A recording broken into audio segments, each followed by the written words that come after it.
Hello, everyone, and welcome to a webinar on the importance of microscope slides and cover glass in the laboratory.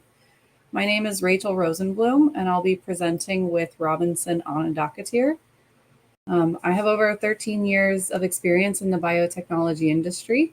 I'm a marketing manager with Apredia with portfolios that include microscope slides and cover glass, as well as slide and cassette labeling equipment, along with other histology consumables and instrumentation. Robinson has more than 20 years of experience in polymer, organic, and material chemistry. He's a staff scientist in the global R&D department with Apredia, focusing on the development of new products. Robinson also has expertise in multi-step synthesis, formulation, and characterization of organic compounds and nanomaterials. So that's a little bit about the presenters. For any questions that you may have that you would like myself or Robinson to answer during this presentation, we ask that you use the Q&A feature to ask those questions to the presenters. But if you have more peer-to-peer questions, there's also a chat function that's available for open discussion that you can use. Okay, with that, we'll move forward with the importance of microscope slides and cover glass in the laboratory. So today we'll talk about some background, some history of glass and cover glass, the manufacturing of these items, and then we'll go into the different types of microscope slides that are available, such as adhesion and non-adhesion slides, the different types of tabs on those glass slides, and the different types of cover glass that's available. So glass slides in the laboratory.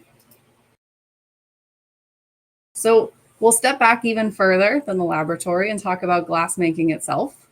So glass is thought to have originated in the late Bronze Age, back around 1500 BCE.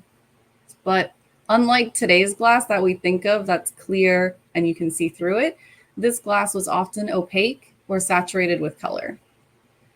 The majority of today's glass in use is soda lime glass, and we'll talk a little bit more about soda lime glass later on in this presentation. So some historical context of microscope slides. Microscope slides have been used since the 1800s, but the first materials weren't actually glass. So glass was introduced and standardized by the Royal Microscopical Society in the late 1800s. Before that, other items such as wood were used. They also standardized to the 3-inch by 1-inch slide, or 76 by 26 millimeter slide, or 75 by 25 millimeter slide, and that's been the standard since 1840. So additionally, the laboratories have been coating slides, and those coatings have been applied for specialty uses, such as adhesion to make tissue stick to the slide.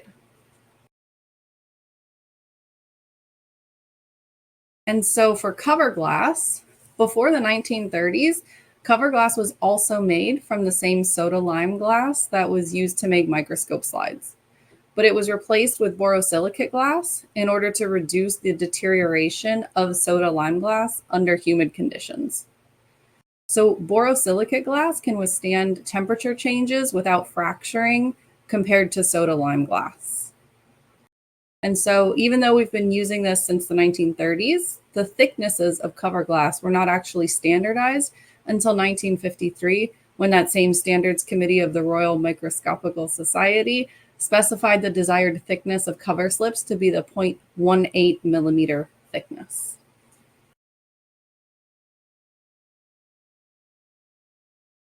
So microscope slides today are available in a variety of different tab types, colors, microscope slide sizes, thicknesses, different types of edges and corners. And they're all different because it depends on the application. So if you're doing a specific application, you might want one type of slide to achieve optimal results, and depending on the specimen type being viewed. But if you're doing a different type of specimen, you might want a different type of microscope slide. And there's a variety of different tab options that are available, and these are due to potential use with slide printers or downstream automation, with the aim to minimize patient identification errors on the slide tab. So now I'm going to take you through some of the manufacturing that happens to make your microscope slides. So the actual manufacturing process has improved over time to where clean, clear, and reliable slides can be purchased for direct use in the laboratory. So the slide manufacturers make these in facilities that often have to have accreditations such as ISO 9001 and ISO 13485.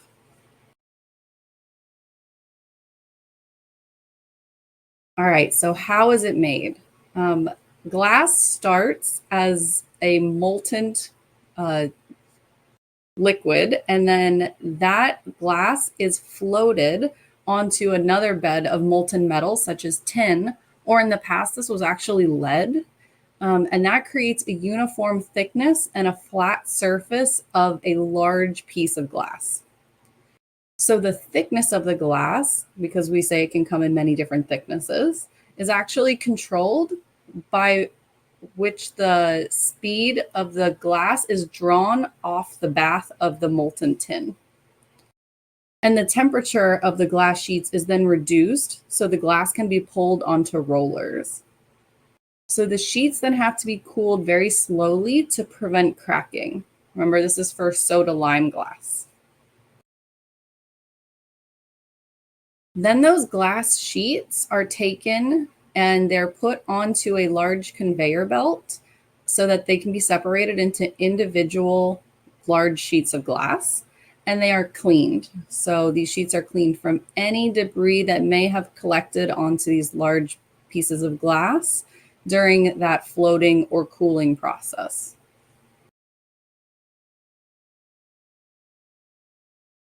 Next, the tabs are applied with a specialty ink. And so these tabs and the orientation indicators are applied. So then the sheets are inspected for defects in both the glass and the ink application. And these inks are different based on the downstream needs, such as printing or labeling. So a different ink might be used based on a different application downstream, and different orientation indicators may be used, again, to indicate what type of slide it is or the adhesion properties of that slide.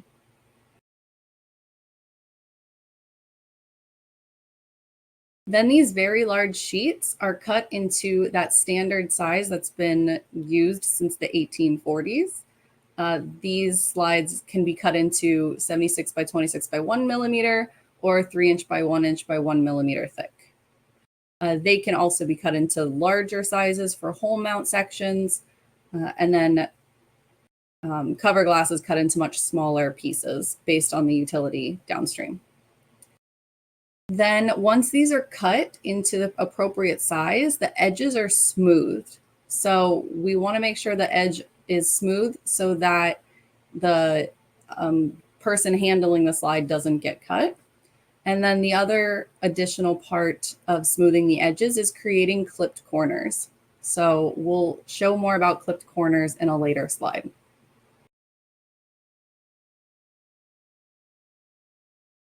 So then once these edges have been smoothed, the slides are washed again.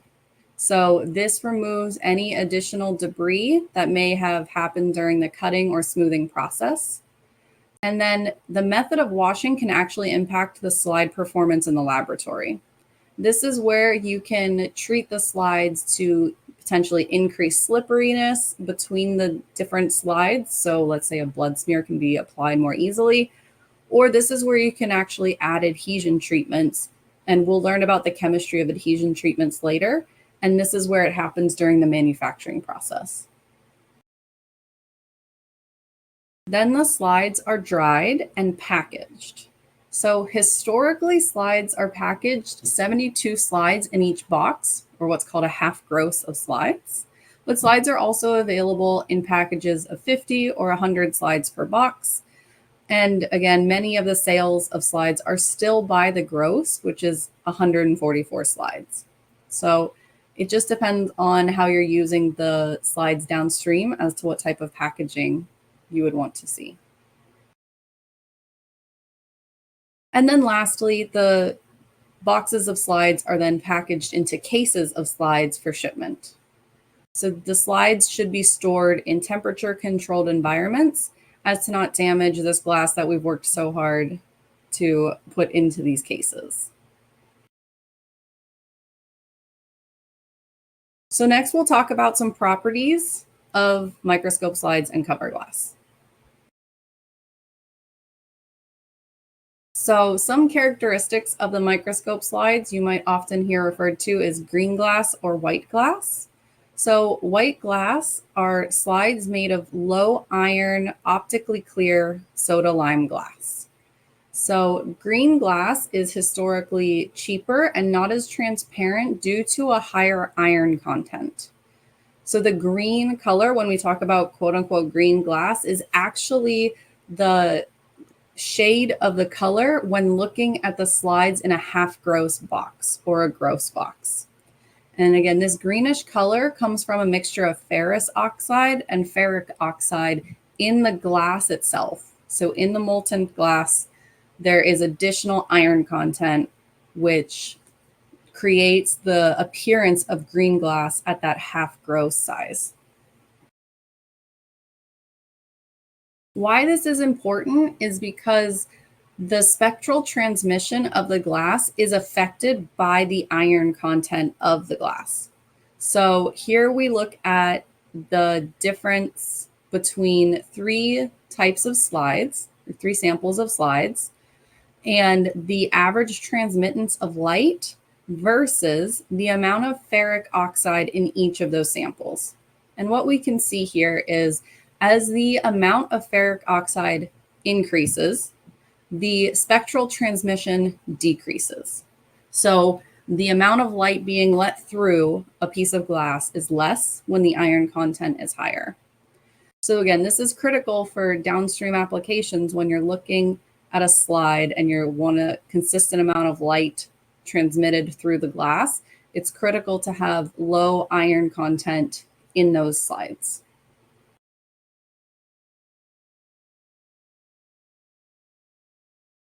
So as I mentioned, we're going to talk about the different types of edges on the slides. So the first one, the top right, are cut edges.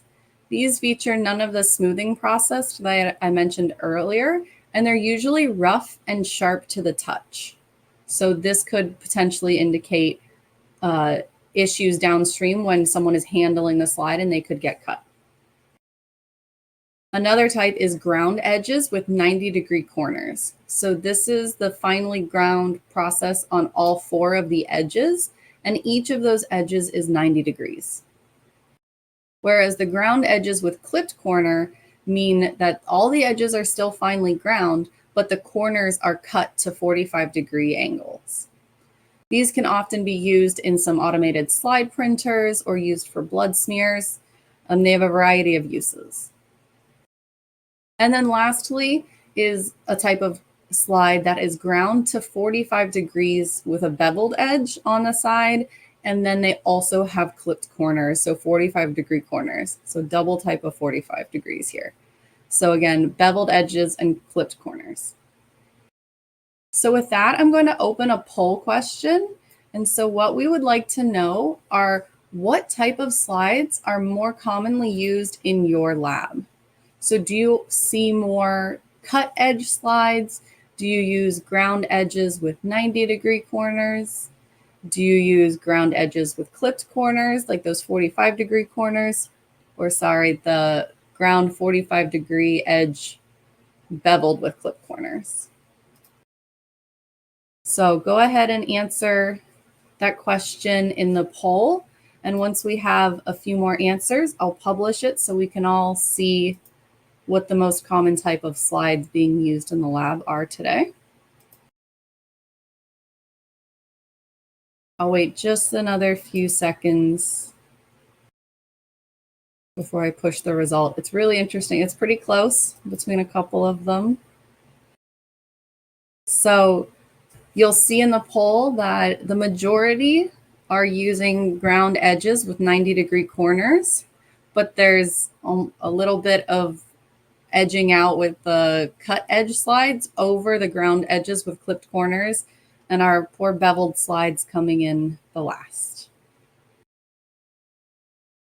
Thanks for participating in that. It's really interesting to see. Okay, so now we know how the glass is made, how it all started historically, but why is it important? So the importance of these glass slides in the laboratory are that the characteristics of the slides themselves and the glass itself can dramatically impact a workflow from sample processing to diagnosis. The quality of the slide can improve or help improve laboratory turnaround time and overall operating cost. That means having to only process a sample once because of high quality glass can significantly impact a laboratory's costs. And again, that high quality adhesion can help reduce the risk of tissue falling off of a slide and creating sample loss, which then would minimize the needs of repeat and rework because you don't have the samples falling off the slide.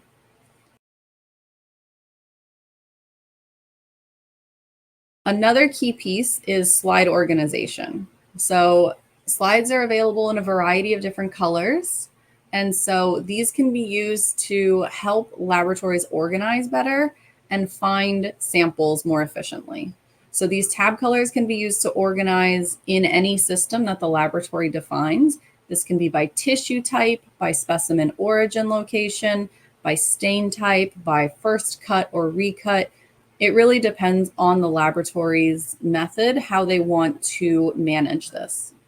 So because some geographies require slides to be stored for more than 10 years, it's critical to have high quality slide organization so that these samples can be found.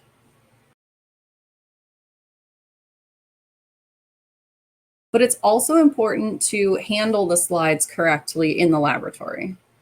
So the responsibility of the glass manufacturers is to properly ship microscope slides around the world. And when they're shipping around the world, the standard practice is to use barrier bags to minimize humidity fluctuations. On the right is an example of the barrier bag. So the reason this is required is because additional humidity can cause microscope slides to stick together and form clumps of slides. This happens when you open a box of slides and instead of grabbing one out, you accidentally grab the whole brick of slides. And that's usually due to improper humidity during storage or shipment. So some best practices for storing and using microscope slides are to use them on first in, first out basis. So try to use them in the order that they were received. And also try to minimize temperature changes where the glass is stored. So you don't want to store slides and cover glass near HVAC or air conditioning ducts because the temperature can fluctuate a lot.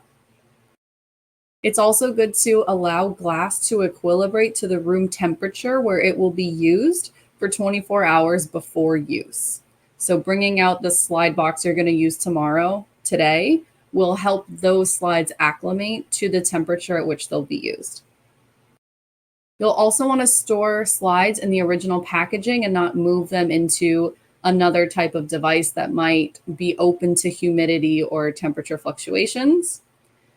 And then you also don't want to be storing it on the concrete floor. Again, we're just trying to minimize the amount of temperature fluctuations because, again, this is soda lime glass, and that is a key piece to slide storage and handling. And so it's important that we use the best slides and the right type of slides for applications because they can be used in many different parts of the laboratory, from histology to cytology, microbiology, hematology, urinalysis, and other specialty applications. So specialty slides can be made where multiple samples can be put on a single slide with different wells on there. They can be used for different tests throughout the laboratory. So we want to make sure that we're using optimal slides for the application that it's needed. And with that, I'm going to hand it off to Robinson, who's going to talk about adhesion versus non-adhesion technology, or charged versus non-charged? Thanks, Robinson. Oh, thank you, Rachel. Just we can see like adhesion and non-adhesion technology in the microscope slides. They are called as a charged or non-charged slides. So we are going to see the adhesion slides or charged or plus slides. So they are called as different names. And then adhesion slides are the positively charged surface. No, it was created during the manufacturing process because to attract the negatively charged tissues. So generally, the tissue samples they have a negatively charged ions are there. So the negatively charged can attract to the positive charge slides, so they can adhere very well on the surface of the glass slides. Some adhesive slides are made with sticky glues-like substances. There's still some laboratories may use the non-charged slides with adhesive like such as egg white or some other chemicals to create a sticky surface on the cell for cell to attach. These are the common practices they are available. These are the pictorial representation. Generally, the negatively charged specimens they attracted to the positively charged slides. Some of the slides, many slides, they have a positively charge on both sides because the coating process they are doing in different ways, so they can be on both sides. So critical to know which side has a fiduciary marking. Every slides, the plus slide, the charge slides has a plus sign or circle or some fiducial marking is always there to make sure that is the working surface. So that is important during the tissue preparation. So this one little bit talking about how they are working, like different chemicals such as starch paste, polyvinyl acetate, like a white glue, egg albumin, or gelatin, or sticky surfaces. They attached or they are composed with a large polymers or large molecules. They can interact with the surface of the negatively charged ions. So even this also help us to fill the irregularity on the surfaces. These are like coated on the surface of the glass. After that, they can become a charged slides. And then even some other chemicals like a polylysine, aminosilanes, and chrome gelatin are also used in the adhesion technology. What they do, the first, we can see that the first one, the microscope slide without any coating. And then after that, when they treat with a different type of chemical, the silane groups, they are all attached, they I mean like the functional group attached to the silane. After that, the OH and the silane group then become sticking out the positive charge, whether it is from amino group or different functional group, they have a positive charge. That is called as a functionized slides or adhesion slides. These are plus slides. After that, when you treated with a cell, they all can stop because cells are negatively charged. They can adsorb and then they can stick very well. This can be used for the studies. The adhesion this depends on the interaction of the protonated amino group on the glass surface and then ionized carboxyl group on the protein side of the chain. So this is the sticking is depends on the how much amino group or how much positive charge on the slides. This all plays an important role in the mounting. So next one is actually we also have the slides, two kind of slides we have in the market. One is hydrophobic and hydrophilic slides. The hydrophobic slides, the contact angles are more than 90 degrees degree. So when 90 degree over 90 degree, they call as a hydrophobic slides. So they can stick with a hydrophobic interaction with the hydrophobic molecule. Another slide is hydrophilic. They are flat, they spread out very well. So with that, just, histology, tissue and staining reagents need to be spread out evenly on the slide. That is the one like most of the lab looking for, evenly spread out. So which type of the slide is best for the consistent spreading? Just I like to open up the next poll question. Just, which type of slide is best for consistent spreading. This, you can vote for this one, like a what kind of slides you prefer in your lab. Okay, go back. Sorry. Go in the slide. Which type of slide do you prefer on the in your lab? Maybe I think it's open up for the poll. Maybe can you vote it? Thank you. Just this is as we know, like the hydrophobic slides also they have a super hydrophobic. Normally, we don't see in the microscope slide. The hydrophobic is 90-degree over contact angle. The super hydrophobic is over 150-degree contact angle. But at the same time, it is less than like hydrophilic slides. Always they spread out very well. Sometimes we see 18-degree contact angle or 20. That range only for the hydrophilic slides. Just I can put out the results. So the results we can see that I hope. Yeah, this we can see most nearly 70% hydrophilic slides are preferred, and then 30% are hydrophobic. So that's why most of the when we are mounting tissue, they need to be spread out very in the water. When we take out the glass slide, it need to stick with the surface. Most of the people they prefer hydrophilic slides. Some labs they use in different purposes. They also use the hydrophobic. So with that, just I like to conclude this one is adhesion technology is a charge slides with the adhesion property, excellent adhesion property. And then it is important of, it is importance of the adhesion technology in the lab because it helps the labs to avoid the additional chemical handling or cost. Because when you use adhesion slides, you don't need to coat anything at lab. You don't need to worry about whether you have a egg white or any other chemical need to be coated, so that can avoid you can avoid that more secured adhesion. And then this is very because whenever the main slide manufacturer they have a routine lab testing, they make sure they provide good quality slides, and then even your lower risk of sample loss during the stain protocol, staining procedure. Another one is risk of poor adhesion quality in the lab. Always there is a chances for the tissue detachment or tissue tearing. Even it causes the poor staining process, even sometimes extended dry time because of the changing the oven settings need to be done, and then protocol may be varied. And then this is a long process. If a fixed protocol need to vary because of the poor adhesion, and then it's also slow down the diagnostic and add up costs. These all the when we have the adhesion slides in the lab, these all like we can overcome all these issues. With that, another slides also available. This is non-adhesion, non-charge slides. These are the slides simply cleaned, but the glass is not treated. That means glass is not chemically coated with whatever I mentioned earlier. Just simple glass after cleaning. They are we go through the process. They clean, and then they don't have any positive charge on that. And then used in the areas of the lab, they do not need additional adhesion such as microbiology lab. They may not need the adhesion slides. So also this is a cover glass normally available in different sizes, different parameter thickness and dimension. So they are the thin, clear, clean glass, used to cover slides that has been processed. They are also made from borosilicate glass and other material. They always, protect from the stained tissue from the contamination and drying out. It can, it's like a protected layer. They are available, with just three different dimensions, 0.1, around 0.5 and 2. These are the typical millimeter range, it's available in different shapes, different dimensions, different thicknesses. They are available. With that, I like to hand over to Rachel.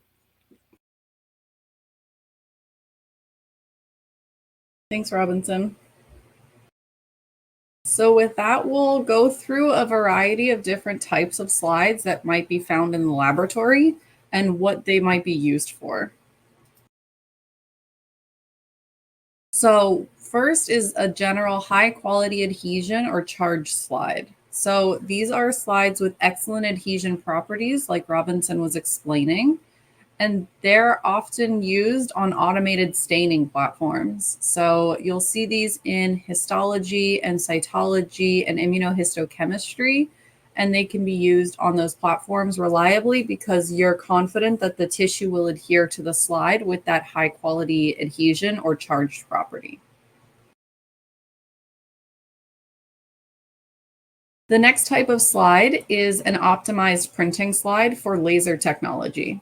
So these slides have a specialty ink that has been optimized to use for laser slide printers.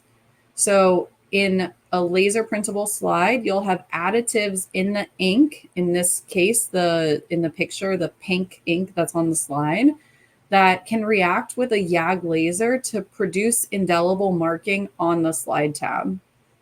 So these types of slides still require the same high quality adhesion or charged properties to retain the sample after printing, but they have a specialty ink on them to be used with a laser printer.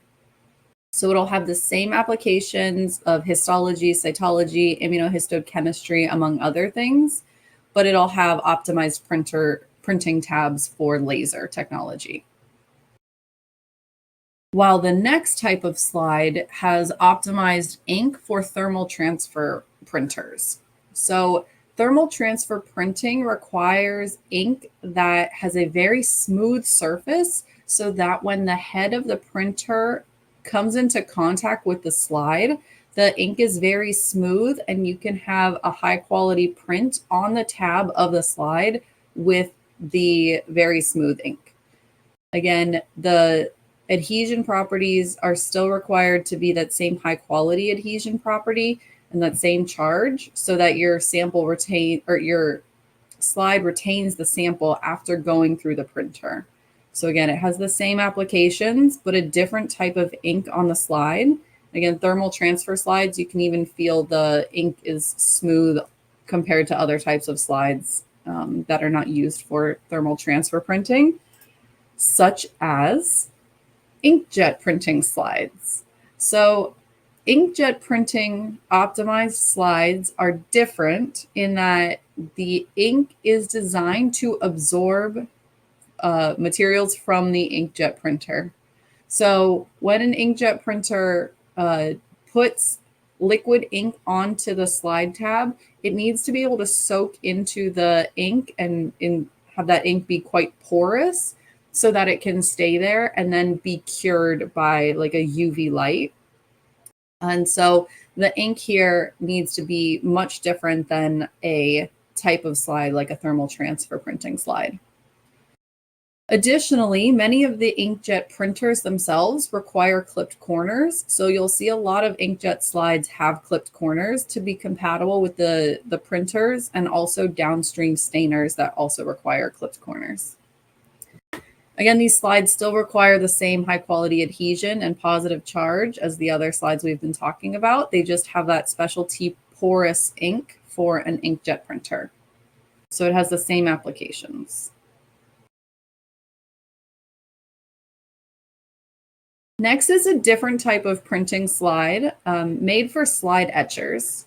So these slides actually have two different tabs printed on them. There's a side, the top side has a light color and the bottom side has a dark color. So the picture on the right is actually showing the bottom of the slide. And so when using a slide etcher, the slides are placed in with the light color on top, and the slide etcher physically removes the light ink with a stylus pen, and then you can see the dark contrast ink through the clear slide. And so that's how the printing is done, and it's actually etching when using these types of slides. So again, the same type of adhesion is required after the printing. It's just a different type of printing where the light ink is actually removed and you can see the high contrast dark ink underneath.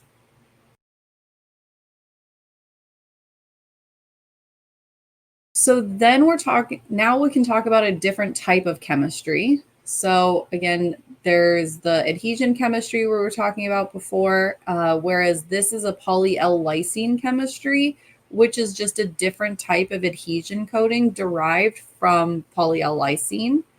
And it still creates a positive charge on the glass like Robinson was talking about. So we'll still have a positive charge on the slide, and the tissue still has a negative charge, and so it'll still attract, but it's a different type of adhesion. So you'll often see these both in histology and cytology applications, and in papers regarding both of those, you'll see polylysine slides or poly-L-lysine slides used because of that differentiated type of chemistry on the surface of the glass. It's not better or worse, it's just different.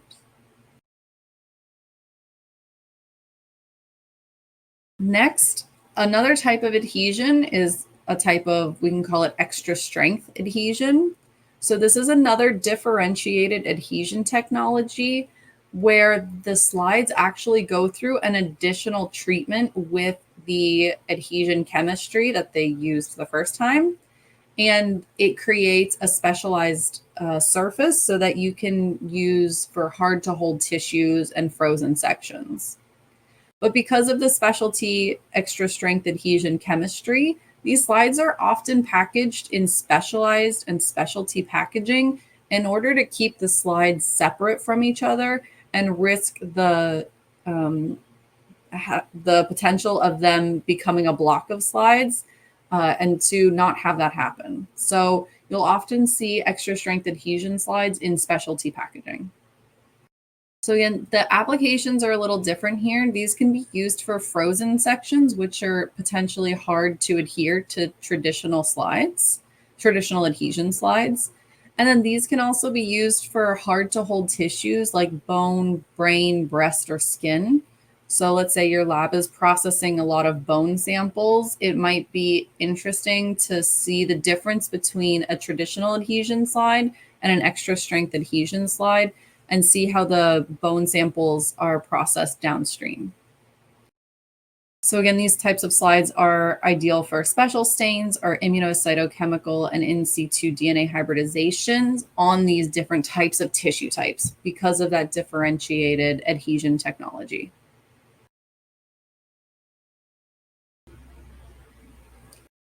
The next type of slides we'll talk about are control slides. So these have a secondary box underneath the slide tab where a sample can be put as a control. So you can delineate physically with a box on the slide where the control sample is located and where the patient sample is located. So this just helps reduce, again, identification errors so that you know which sample is in which location. Again, these are available in that same high quality adhesion and also in differentiated adhesion technologies with the extra strength adhesion. These are available in a variety of different box sizes and tab sizes depending on where they're used. And again, they're labeled with the word control inside of the control box, which can be either white or red traditionally. And then the word patient is generally put at the bottom of the slide, and that's where the patient sample would then go. So this is, again, when you're trying to run both of those on the same slide and put them through the same downstream process at the same time so that you always have a control and a patient run at the same time.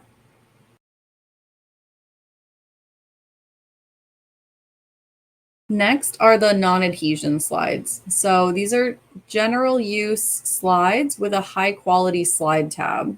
These can be used in histology, but you'll mainly see them used for H&E or hematoxylin and eosin staining, as well as in cytology, microbiology, hematology, and urinalysis. These are used when the sample that's being placed onto the slide is already enough to make it stick to the slide. No additional charge is needed on the surface of the slide to make a specimen stick. And because maybe the downstream process isn't quite as strenuous, it's not going to wash the tissue off the slide. So this is an option for, again, a variety of different types of laboratory procedures. Next are those same optimized printing slides we talked about earlier that have the same qualities as the materials that we were talking about, but they don't have the adhesion formulation. So the laser slides will still have the additive to be compatible with a YAG laser. The thermal transfer slides will still have a really smooth surface in order to be compatible with a slide printer that uses thermal transfer technology. An inkjet slide will still have very porous ink and be able to absorb the ink from an inkjet printer, but it will not have the adhesion properties and the positive charge on the slide. And the same with the slide etcher type of slide. It'll still have ink on both sides of the slide. It'll have the light ink on the top and the dark ink on the bottom, but it'll be compatible with the slide etcher, but not have the additional adhesion treatment that the slides go through during the manufacturing process.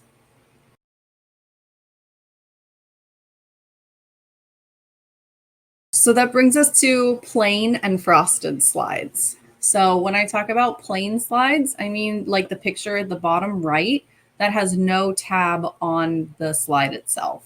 So the frosted tab, which is at the top of the slide, has a white frosted end, and it can be frosted on one side or both sides, just depending on the slide manufacturer.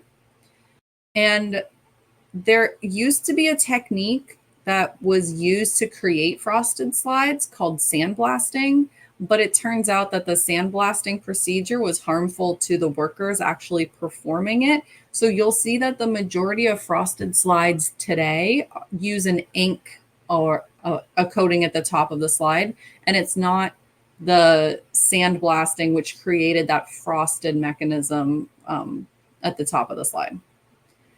So again, these are just for general laboratory applications or education. So maybe some urinalysis or microbiology.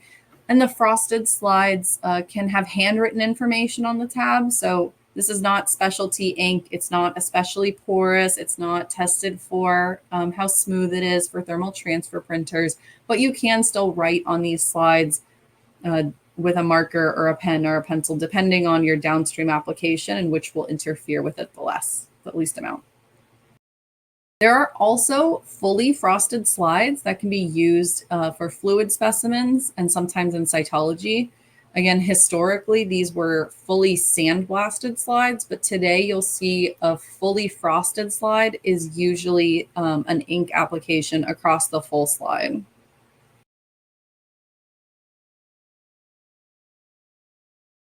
Which brings us to a premium type of plain and frosted slides. While they may look the same as the slides on the previous page, they have a specialty manufacturing process to create slides with properties that make really high quality blood smears. So these slides go through a specialty process that makes them have less friction when placed against each other, which is critical for use in a blood smear. And so these slides are also generally packaged in humidity controlled packaging so that, again, the enemy is slides sticking to each other, which can be caused by humidity. So we want to control the humidity with additional barrier bag packaging. So again, these can be used in applications like hematology blood smears. And then there's non-clipped corner versions that can be used in histology and cytology applications. So again, premium slides, while they may look the same, they'll feel different when you rub two slides together between your fingers.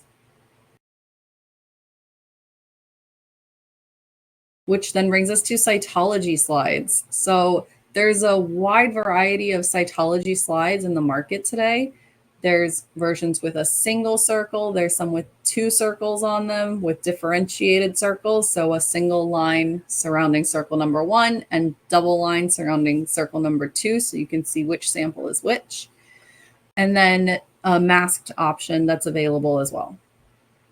These are generally designed to be compatible with cytofunnels and cytology sample chambers. So the cytofunnel will align directly with the cytoslide and be able to deposit the sample from a specific funnel onto the specific location of the well on the slide.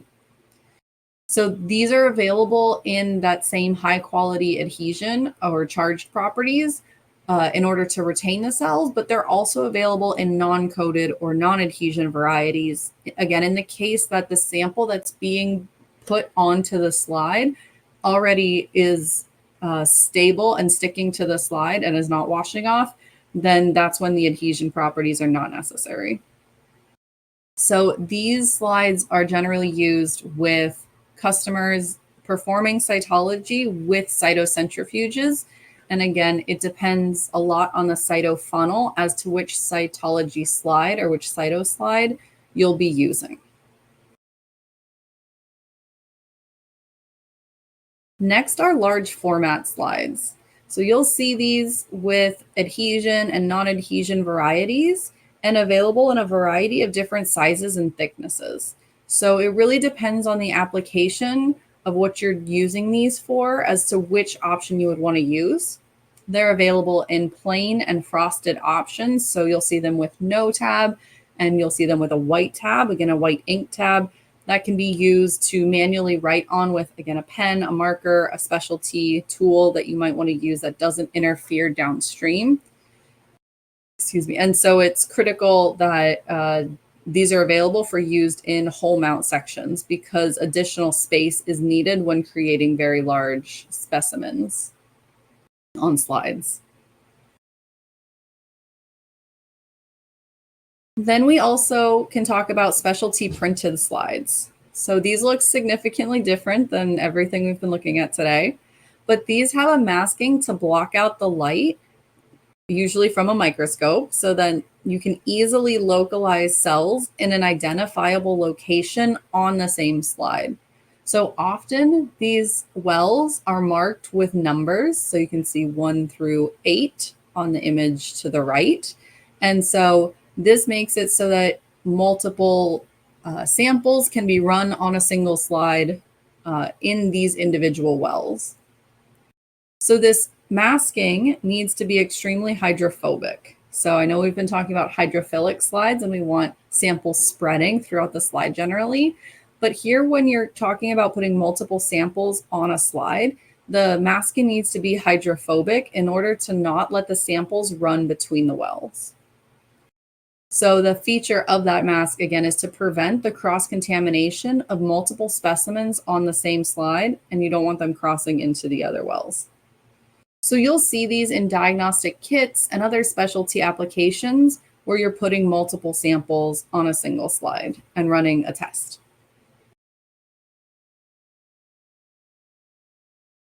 And lastly, in the category of slides, before we get to Coverglass, are petrographic slides. These are very similar to the large format slides, but they are non-adhesion and available in plain and frosted options.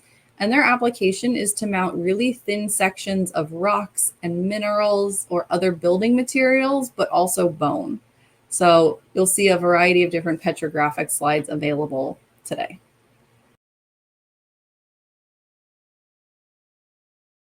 And last, we'll talk about Coverglass. So Coverglass is used in microscopy to hold the specimen in place and protect it from accidental contamination.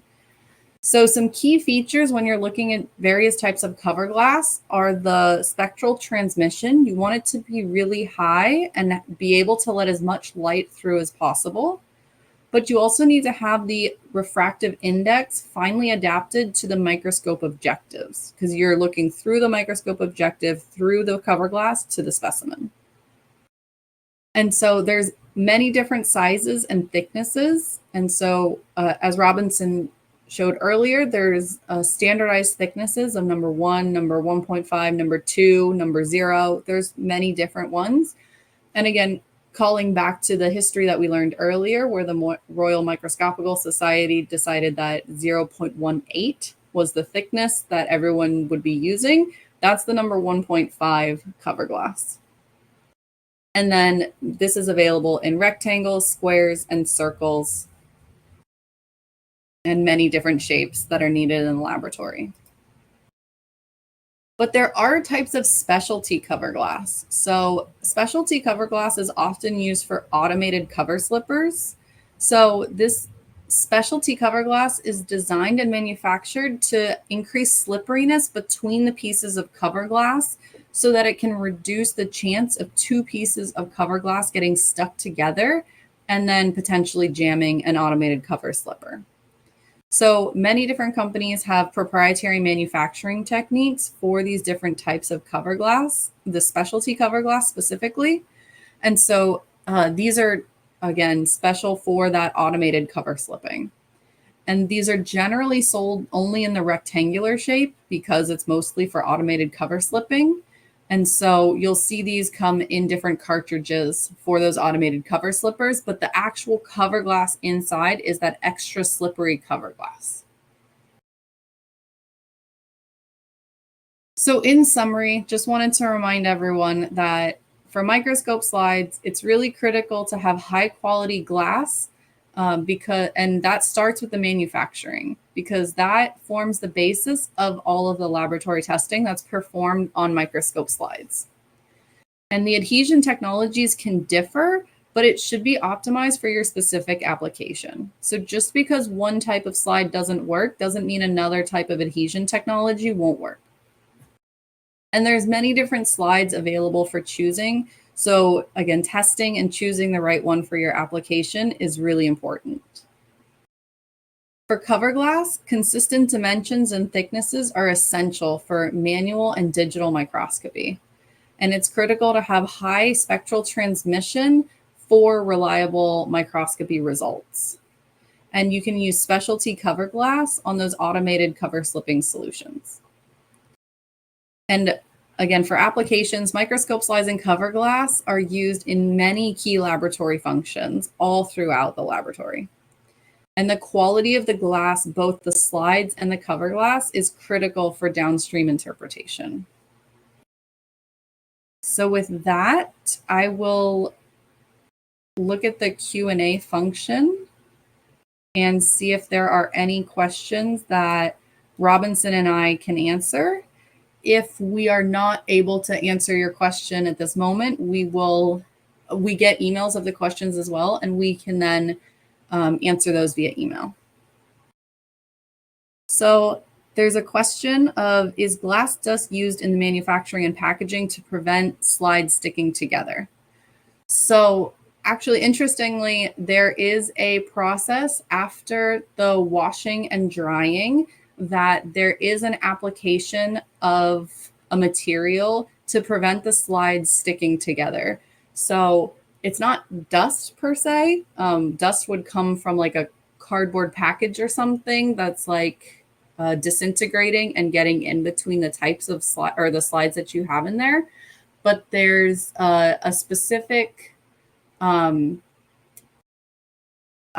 forget which chemical it is that we use to make sure that the slides don't stick together. So but it's not like a dust per se. And so you will see materials on those clean slides, even though they are clean. It's to prevent the sticking of them together, because that's our number one goal, is to prevent a brick of slides coming to you.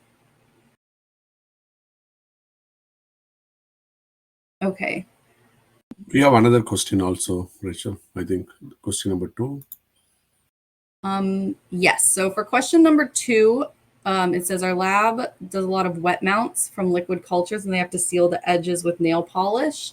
But sometimes this seeps in. So I would have to get back to you on the cover glass and understand what the mount is underneath the cover glass to be able to answer that question more. So we will get back to you on that one via email. And also, then, they can try, what is that called? Like specialty glasses, or like a cytology. They have a ring, they have a close. I don't know whether they can look for those kind of, micro slides, whether they can serve. nice. Another one, I don't know, 4th question, do you like to read? Sure. It says, I'm interested in control slide for use other than staining. Is there anything added to the surface, or can it be used for simple microscopy? So control slides come in a variety of different options. There are control slides with just the paint for the control slide, with the word control, the word patient, and the tab, with no adhesion coatings. There's some with standard adhesion coatings. There's some with extra adhesion coatings. So it sounds like just the traditional control slide could be used without any additional coatings on it. There's a question about the shelf life of a positive charge. So generally, I think I might have to get back to you on that one. I've seen a couple of different manufacturers have different shelf lives for their slides. So let me look at a few of those and get back to you on what the most common one is. I think it's around 2 years, but it could be more than that. And I'm thinking of just maybe 2 different manufacturers. So let me get back to you. Great question, though.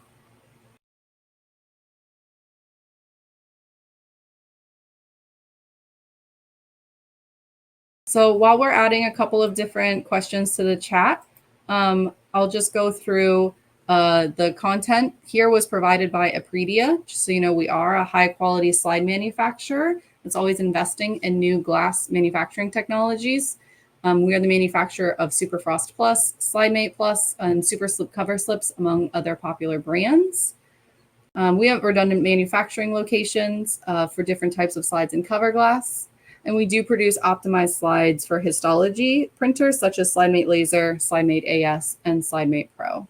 So just wanted to share that while additional questions might be coming in, such as what type of slide uses in the microbiology lab. So again, it depends on what you're putting on the slide as to what type of slide that you might need. So if you're putting both a sample and a control on a slide and then staining it downstream together, then you would want a control slide. If you just want a general slide with a label on it, then you can have a frosted slide. It just kind of depends downstream. But if you have specific questions, we can reach out and discuss what might be best for your application. There's a question about growing cells on cover glass. So we grow cells on cover glass for fluorescent microscopy. Are there charged cover glass? So I'm not aware of charged cover glass today. Generally, cells grown on cover glass. I do know of a couple applications, but I think it's specialty borosilicate glass. I'm not sure that there's any specific adhesion technology on the borosilicate that makes the slides stick to it differently. I can try to get back to you on that, but I'm not sure. I've not heard of any charged cover glass. And again, for the microbiology, for the staining, again, if the cells adhere to the slide without charge, then non-charged slides are needed. If the microbiology sample is not staying on the slide, then an adhesion slide, such as a plus slide or a charged slide, would be needed. And then again, if it's still not staying, that's when you could consider like a differentiated adhesion technology, such as the extra strength adhesion, or even try a polyl-lysine type of slide for that application. So again, we can reach out and try to find the best application or the best slide for your application and try to help you sort through all of this. There's a lot of different slides out there, and we're happy to help you guys try to figure out what's best for you.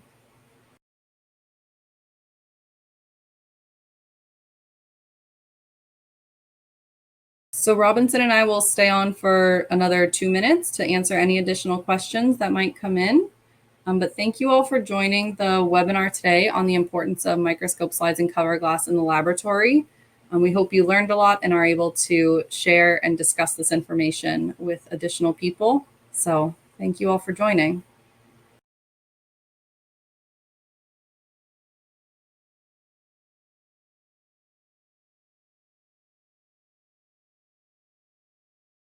So there's a question, is there any special handling required for positive charge slides while working with slide printers, such as thermal transfer, laser, and inkjet printers? So it's the same handling that's required for all types of slides. So equilibrating to room temperature, 24 or the temperature that they'll be used at, storing away from high temperature fluctuations. It's all the same as general slides. There's no specialty handling. There's a question about what type of slides are used for blood. Again, it depends on the application, but for, let's say, whole blood smears, we have specialty slides that are slipperier. There's also standard slides with adhesion.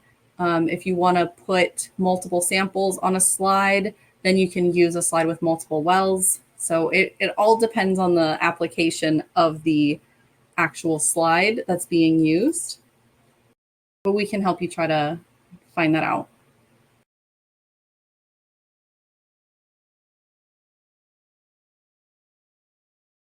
There's a question in the chat is, we see uneven staining. Our ISH RNA scope, they're using Superfrost Plus, tested a different lot, but still see uneven staining. That, I mean, there's a variety of different things that could be causing that. Again, we can reach out and try to help troubleshoot specifically the uneven staining. But there's a lot of things that go into the glass, the microtomy, and then the mounting of the tissue, the drying of the tissue, and then the staining. We can see if there's an alternative slide type to see if it continues to happen on a different slide type. And then that could help diagnose the issue if it's specific to that type of slide or that one of those two lots of slides or something else. Sorry, I'll pull the chat up as well. Again, thank you all for joining. Again, we're happy to help figure out what types of slides are best utilized in your laboratory. So we will reach out to people that have asked specific questions that we didn't have specific answers to. And then feel free to reach out to us as well. Our presenter information is located on the LabRoots webinar page. So thank you all. Thank you.